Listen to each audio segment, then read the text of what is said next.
Hi, welcome to week one of curriculum design, and we have a combined course, secondary ed 6416 and elementary ed 6422. So on the home screen of the course, you will see the announcements. Only the last two are posted. Hopefully those are coming through your email or text message system. If you have not received an announcement from me and an announcement from our online course mentor, Ala, then please check your settings in your account notifications to make sure that your announcements are coming through. I use announcements as my way to communicate you with updates about the week ahead, as well as additional content I may want you to look at. So the announcements are really important. Speaking of, everyone say hello to Ala. She's our online course mentor. If you have any questions about Canvas or about VoiceThread or due dates or where to find something or questions about any technology, then please let Ala know. Ask her first, and if she doesn't know, she'll reach out to me. If you have any questions about content, then please reach out to me. Whatever you do, don't sit around being frustrated or confused. Just reach out to one of us and see what we can do to help you. She's also included a link for a short survey. You can take that to let her know what you will need this semester. In the modules, you should have already seen the Let's Get Started, and you'll see the 3 essential questions. What is the purpose of education? Who should decide what schools teach, and whose interests are served by the curriculum, whose are not? Those are the questions that are going to guide our inquiry into all of the content in this class. So be thinking about those questions. And there's a video here about how the course is organized. Every Monday, I'll send you a video like this, letting you know what is going to be happening this week. So this week we are looking at definitions of curriculum. We are looking to get acquainted with the course, each other, and curriculum as a field.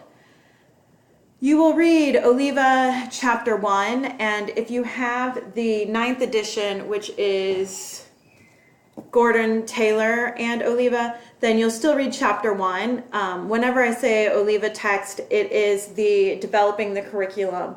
Either the 8th or the 9th edition are fine.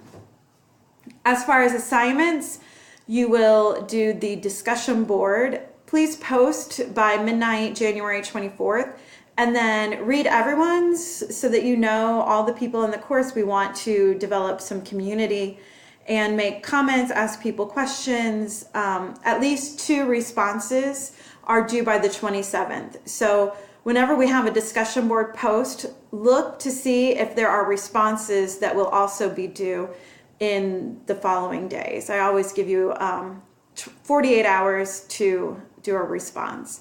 You also have a chapter 1 assignment, which is due on 11:59 p.m. on January 28th. So as far as introductions, you can see that I've posted mine and other people have started to post theirs and respond. So I love it. I love it. I'm looking forward to getting to know each of you, and I'm so happy to see some of you again. Also, you can see that a lot of people have posted their picture. Hi, Ashley. I'm really happy that people have done that, and I hope that you will do so as well if you have not yet.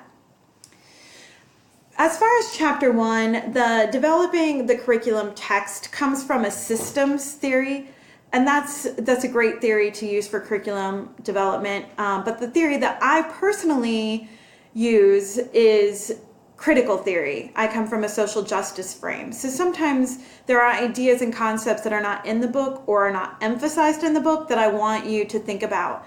And I will provide those through VoiceThread videos. So you'll just hit play and listen to that.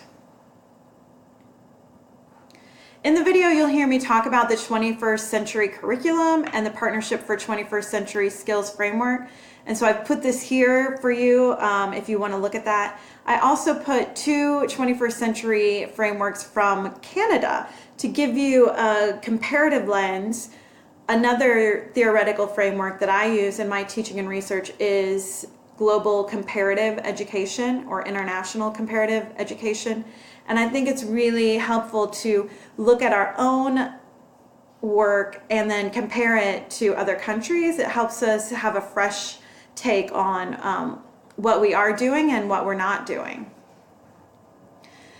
And then for your final project, if you are going to use a 21st century theme, then you may want to cite one of these 3 documents in your rationale for why you chose that theme as a 21st century theme. So for example, in the P21 framework,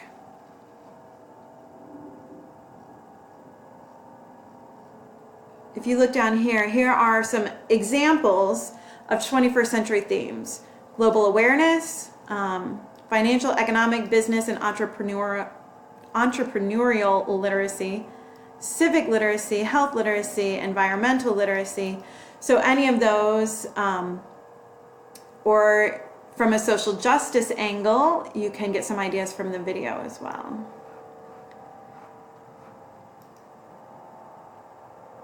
The chapter 1 assignment is a 10-point, it's a quiz, but you can use your textbook. So it's just a check for reading and to make sure that if there's any places where there is misunderstanding, that I can address those places of misunderstanding. It will become available tomorrow at 9 a.m. so you can complete it after that. And then we're into week 2. So we have a short week this week. Our weeks will run Tuesday to Monday. And so next Monday, I'll post another video telling you what to start on for week 2 next Tuesday.